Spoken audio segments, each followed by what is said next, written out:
Le compte-rendu marquage piquetage doit-il être contresigné par le MOA? Question de Dany Joly. Bah oui, pour moi. Alors attendez.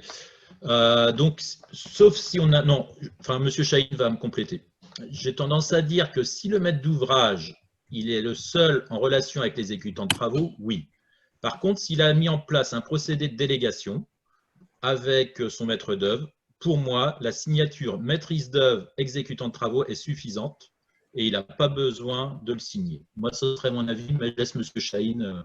La signature du compte-rendu de marquage, elle peut même parfois, dans certains cas, être faite par l'exécutant de travaux uniquement, qui signe pour sa partie en tant qu'exécutant de travaux et qui peut être amené à signer par délégation du responsable de projet, tout simplement. Donc, dès lors que la délégation est bien prévue dans le marché, l'acteur à qui est la délégation pour signer en lieu et place du responsable de projet peut le faire. Ça doit bien être, par contre, prévu dans le cadre du marché. Et la seule chose qui est déléguée, c'est bien la signature du compte-rendu. La responsabilité reste pleine et entière au responsable de projet.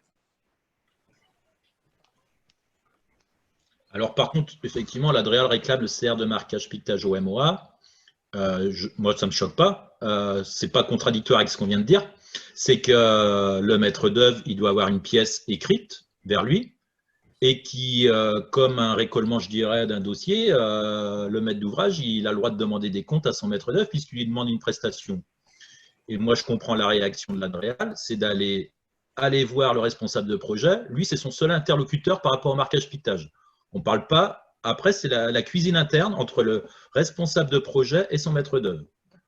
Donc moi, ça ne me choque pas du tout que l'Adréal aille voir le responsable de projet pour lui demander des comptes sur le marquage piquetage. Et je dirais même, aller voir le responsable de projet avant l'exécutant de travaux, qui lui, pareil, on lui confie une prestation ou pas.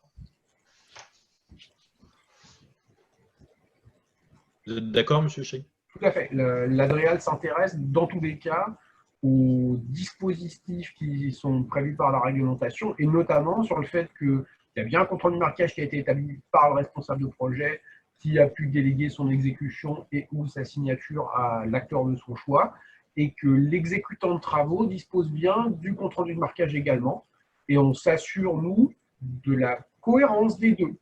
On s'est parfois rendu compte que les contrôles du marquage n'étaient pas les mêmes entre celui du responsable de projet et celui de l'exécutant de travaux.